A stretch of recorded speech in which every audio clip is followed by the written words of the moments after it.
And a horrible hi to all of you horror-happy idiots. Welcome now to the Vault of Horror.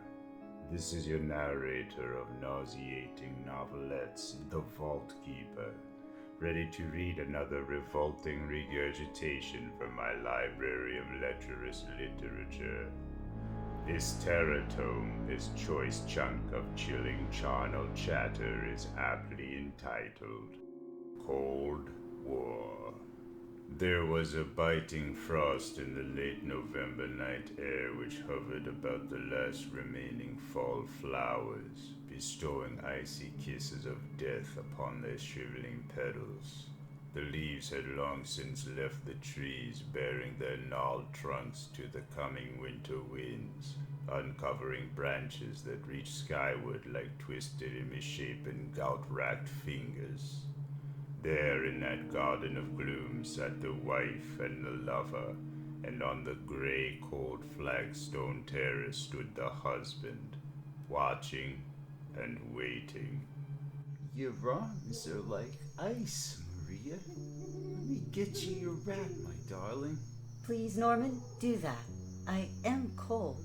The moment Norman King had met Maria Holt at the party going on within the house beyond, he'd fallen in love with her.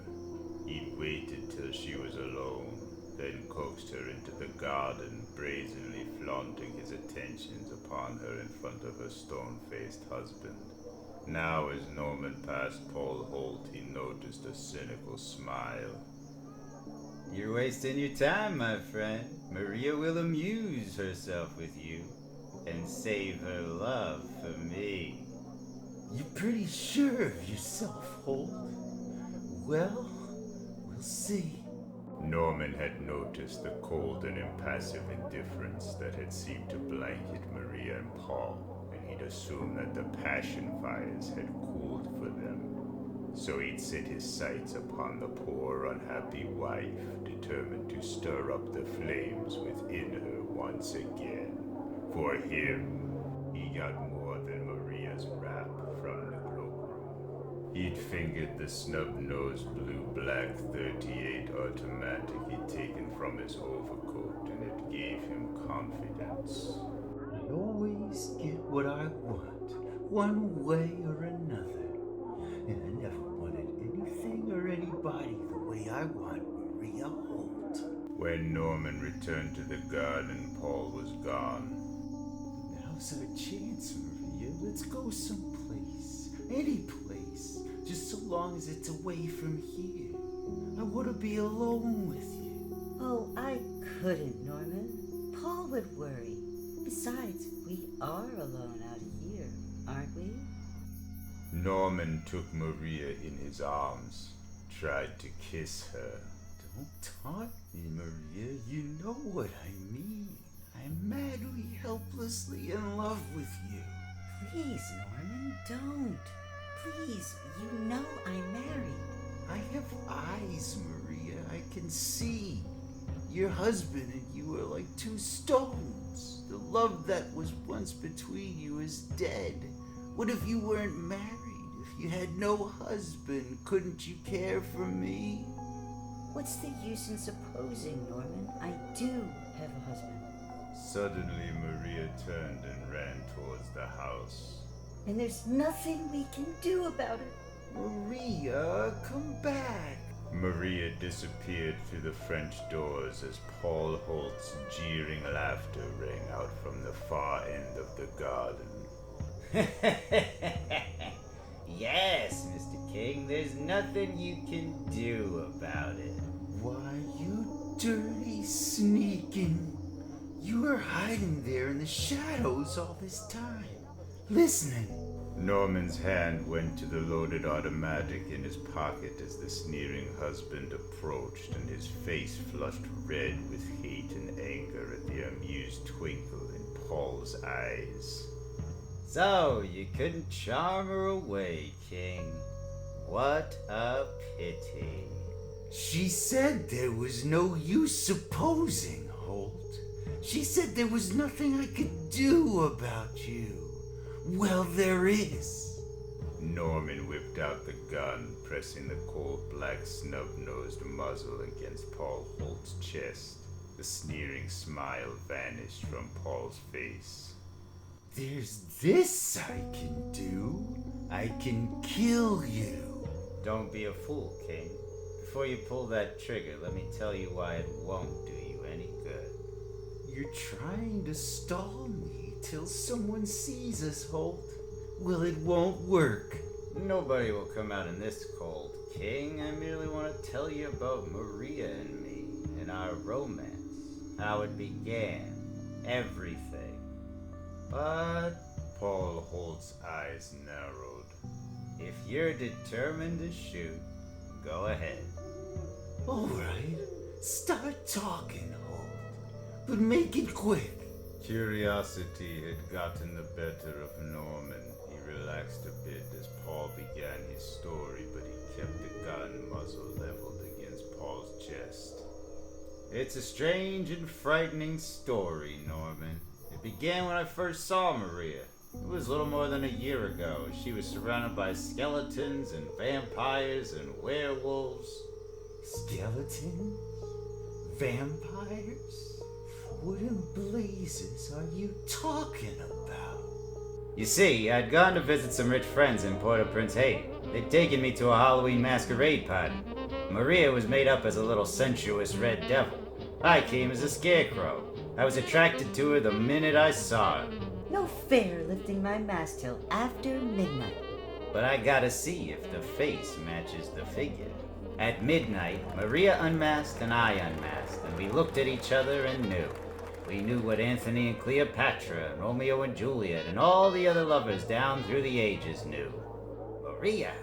Paul, I took her by the hand and pulled her after me through the swirling crowd of merry monsters. She laughed, and it was like the tinkling of silver bells. Paul, where are you taking me? Stop! I'm getting you out of here before one of these ghouls beats me to it. Outside, Maria stopped, shivering. I looked at her, and she wasn't laughing anymore. Fear lurked in her eyes. Don't talk about ghouls, Paul. I don't like them. I'm afraid. Huh? I'm sorry, honey. I didn't mean... I wouldn't... Well, I'll never mention them again. I took her in my arms and tried to kiss her right then and there, as you just did, Norman. But as with you, she'd have none of it. Don't say no, Maria. That's what our lips were made for. Not mine, Paul. Not yet. We don't know each other. I'm Paul Holt, and you're beautiful. And now that we know each other... If you insist on trying to kiss me, Paul, I'm going back inside and you'll never see me again. So I didn't try. I could wait, although it wasn't easy. The next evening, I took her to dinner. I tried to hold her hand across the table, but she pulled it away before I could touch it. Not even that, Maria? It would start with holding my hand, and then a kiss, and then... If you're playing hard to get, it's working, Maria. You're driving me mad. If you're so impatient, Paul, there are other girls. Much easier to kiss girls. Perhaps you'd better forget about me. I'm not gonna forget about you, Maria. I couldn't. I want you. I want you to marry me. There, I said it. Marry me, Maria. Oh, Paul, yes, I'll marry you. If my mother and father give us permission, you'll have to ask them. Maria and her parents lived in a large old house outside Port-au-Prince. When I went to see them that night, they sat stiffly across a drawing room that must have been furnished in 1880. Their attire fitted their surroundings. I've come to ask your permission to marry your daughter, Mr. and Mrs. Harmon. Indeed, and precisely what are your qualifications, Mr. Holt? My qualifications? I had to control myself to keep a straight face. You'd think I was applying for a position instead of asking to marry their daughter. Why, I have quite a bit of money, sir. A good education, my own business. Fine, Mr. Holt, but more important, would you be willing to die for my daughter? Even his ideas of gallantry were Victorian. I suppressed my amusement and gave the answer he was looking for. I'd give my life for Maria. With without a moment's hesitation, sir. Ah, then you have our permission, young man. Oh, Paul. Paul, I'm so happy. To my surprise, Mr. Harmon said we could be married the very next day. So Maria and I were wed in that cold, bleak chamber by a local official. I now pronounce you man and wife. Now you may kiss your bride, son. Mr. Harmon grinned, but Maria permitted me to do no more than brush her cold lips with mine. I blamed it on shyness before her parents. I ached to crush her in my arms. When the official that had married us had gone, Maria turned to her father. Mr. Harmon took a small silver case from his waistcoat pocket and removed a single white tablet. Give it to him, Father. Here, young man, swallow this. What is it? Smells funny, medicinal. Maria looked at me reassuringly and whispered, Swallow it, Paul, darling. It's all right. It's strychnine. Strychnine? Why, that's poison. What's the idea? You said you'd die for my daughter, Paul. I dropped the deadly lethal tablet and backed off. Maria knelt and picked it up and tried to give it back to me. She pressed her hand in mine. Her flesh was cold. Cold as death. You said you'd die for me, Paul, dear. Now you've got to. Our marriage can never be consummated unless you're like I am. Like mother and father. Unless you're dead. A clammy chill crept across me like an invisible hand of hoarfrost. Numbly, I moved backwards. There was a look of deadly grim determination on the faces of the Harmons as they came slowly after me. That's why I never let you touch me or kiss me, Paul. You have felt my dead flesh. Take the pill so you can become one of us. I love you. I want you. No! Oh, Lord! No! I screamed and broke for the door. Zombies! I've married into a family of zombies! The door was locked, the key gone. I whirled, confused. My only avenue of escape was up the stairs. Paul, I love you. I've got to have you. You've got to die for me to have you. No, no! The doors on the second floor were all locked, too. For a moment, they trapped me there, their cold, lifeless hands holding me in a steel grip. But with a strength born of sheer terror, I wrenched free. Please, Paul, please. Oh, Lord! There was no time to think, only to run. I saw the narrow stairway leading upward, and with a wild, frantic scramble, I stumbled up into a musty, dust-laden, foul-smelling attic. I reached the one window in the junk-crammed room, threw it open, and stared down, 3 stories to a brick patio. I glanced back as I climbed to the sill and saw my zombie wife and in-laws through a haze of cobwebs, coming for me, coming, and I heard Maria's voice pleading. Don't jump, Paul, don't. You'll crush your body, break bones, tear flesh. I wouldn't want you dead that way. Norman King listened in amazement to this tale of terror that poured from the lips of the husband of the woman he wanted so desperately. He looked down at the gun in his hand, the gun leveled at Paul Holt's chest. I guess I let them catch me. Maria talked sense. It was no use jumping, one way or the other. What happened? Paul Holt grinned wryly. What happened? Why, they killed me, of course. They killed? Suddenly Norman heard Paul's mocking laughter, saw the glint of amusement in his eyes, and Norman's face flushed scarlet. He seethed with rage. His finger tightened on the trigger. Do you think I'm a fool, Holt? Do you think I'd believe that rot? Believe what you like, Norman. Norman screamed in fury. He squeezed the trigger again and again as he shrieked. I said I'd kill you, and I meant take that, and that, and that, and... The automatic barked into the night. 4 ugly black holes appeared in Paul's chest. They gaped dryly, burned by the powder at such close range. But there was no blood. Norman staggered back, his face frozen in an expression of stark horror. You're dead! I shot you 4 times through the heart. You've got to be dead.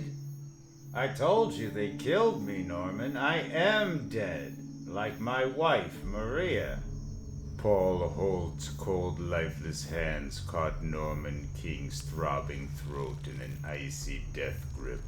His powerful dead fingers clamped tightly, cutting off Norman's air supply, cutting off his life.